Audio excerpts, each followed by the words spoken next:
Vincennes avec un grand L. Une série de podcasts imaginés par la ville de Vincennes à l'occasion de la Journée internationale des droits des femmes. Épisode 25, Léop. En léopard des baskets aux lunettes, Sylvie Coucouy porte l'Afrique et son symbolique félin sur elle.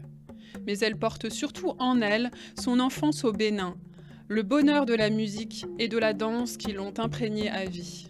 Et c'est à la manière des griots qu'elle a choisi de nous conter son histoire, de Porto Novo à Vincennes.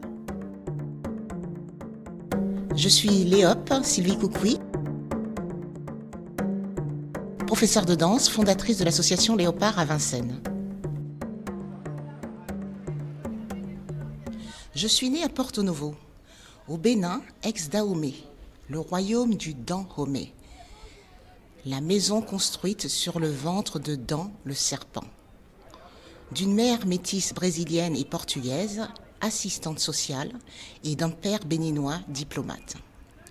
J'ai donc eu la chance de voyager à travers le monde grâce à la profession de ce dernier. J'ai été bercée et baignée par une musique internationale durant toute mon enfance. Arrivée en France, à Vincennes, en 1977, avec ma maman qui a préféré rejoindre les siens, suite au décès de mon papa à l'âge de 50 ans au Bénin. J'y suis depuis lors.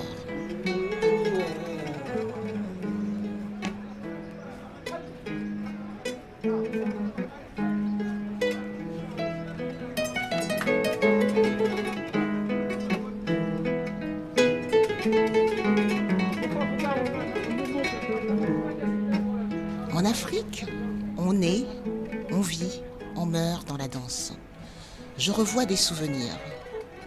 Le soukous, une danse à laquelle je m'adonnais toute petite à la maison, au Zaïre, ex-Congo belge, où j'ai vécu pendant 7 ans et demi. Je revois aussi les cérémonies traditionnelles auxquelles j'ai pu assister, les danses de réjouissance, la danse de la cueillette, de la pêche, de la fécondité, de la circoncision, de la séduction, de l'homme fort. Mais ce n'est pas tout. Vous savez, en Afrique, nous dansons aussi pour accompagner les morts. Et à l'heure levée du corps de mon papa, je me souviens avoir été émue de voir l'assemblée qui chantait et dansait pour aider l'âme, l'accompagner à monter au ciel.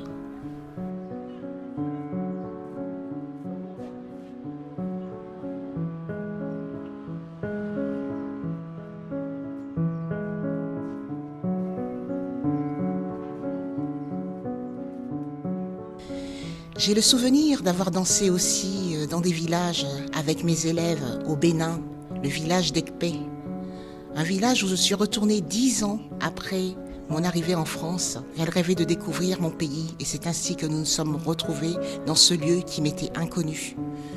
D'autres souvenirs reviennent, celui d'avoir dansé avec les Maasai au Kenya, d'avoir dansé dans le désert de Lompoul au Sénégal, d'avoir assisté au mariage nubien en Égypte, avec mes élèves bien entendu, des moments magnifiques que je n'oublierai jamais.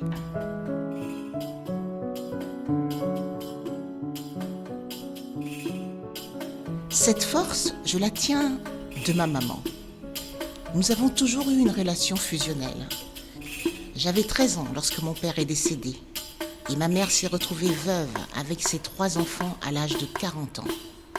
Une femme courageuse qui s'est battue seule pour nous élever. Elle a honoré la mémoire de mon père.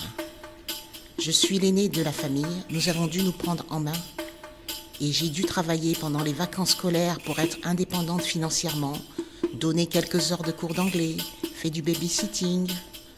Heureusement, nous étions entourés des frères et sœurs de maman ainsi que de notre grand-mère que nous voyions tous les dimanches et qui nous ont fait grandir dans l'amour. Mes parents m'ont transmis une belle éducation, surtout très stricte. J'ai fréquenté des écoles françaises à l'étranger, mais aussi africaines, et aussi curieux que cela puisse paraître, j'ai trouvé aussi la force dans les sacrées fables de La Fontaine qui m'ont été apprises. J'ai eu une première vie en tant que journaliste à Télépoche, le magazine télévisé, où j'ai tenu la rubrique des courriers des lecteurs pendant 27 ans. J'ai eu ma carte de presse à l'âge de 25 ans et je dois vous dire que j'ai vécu des moments formidables avec les lecteurs de Télépoche. J'ai eu la chance de pouvoir donner mes cours de danse en sortant du journal le soir à 18h, pendant les week-ends et durant les vacances scolaires. Passionnée par la danse et voyant l'association Léopard grandir, j'ai fait à un moment le choix de quitter le journal dans le cadre d'un plan social qui se présentait. L'échec n'existe pas. Quoi qu'il se passe dans ma vie, j'arrive à en tirer les leçons nécessaires pour grandir et rebondir. Être capable de réussir tout ce que je décide d'entreprendre. J'ai commencé à enseigner la danse africaine à Paris en 1986, puis en 2008 à Vincennes, au sein de l'association Léopard que j'avais créée depuis l'année 1992. 2 élèves pour commencer, avant d'en atteindre 500 en 2013. Mais vous savez, rien n'est jamais acquis. Je m'efforce de rester toujours active, sortir de ma zone de confort, me surpasser, grandir chaque jour, ce qui met sur mon chemin des opportunités. Anticiper, m'instruire à chaque instant, car tout évolue. Il est très important d'être bien entouré, de s'épanouir de par la richesse des échanges, l'ouverture d'esprit et la richesse du cœur. Quand on dirige une association, il faut avant tout se mettre à la place de l'adhérent. Qu'il pleuve, qu'il vente, qu'il neige, nous devons le satisfaire. Maintenir le lien, surtout en cette période fragile de pandémie. La com, je la tiens des années journalistiques, où j'étais en contact permanent avec les lecteurs.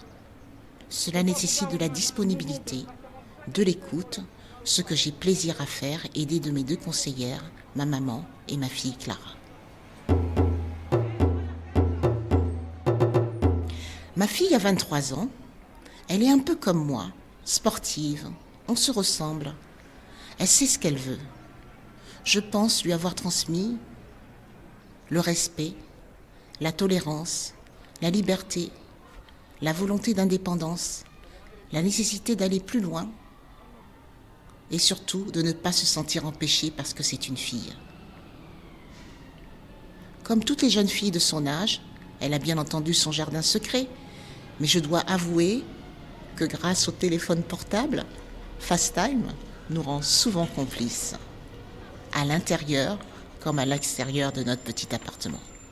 Ce qui me rend le plus heureuse aujourd'hui, c'est de partager des moments formidables avec les enfants, les parents, les familles, durant les événements que nous organisons. Je suis vraiment très très heureuse d'y contribuer et de les avoir tous autour de moi.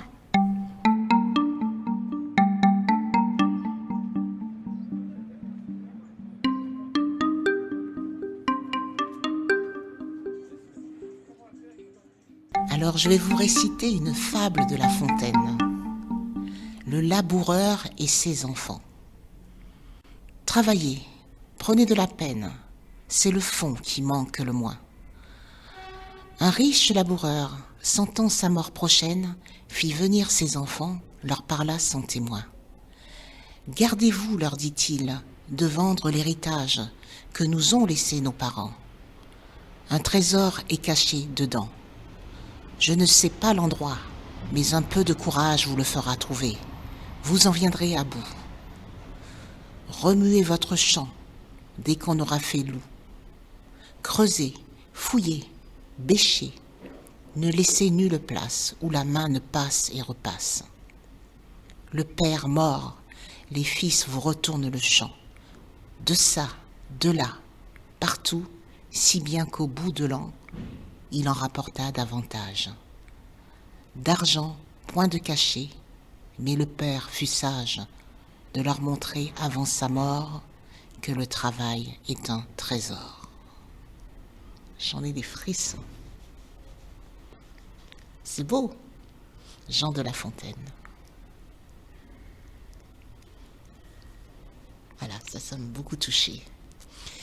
Et ça m'est resté, parce que c'est vrai que Il faut travailler, on n'a rien sans rien. Et le travail est un trésor.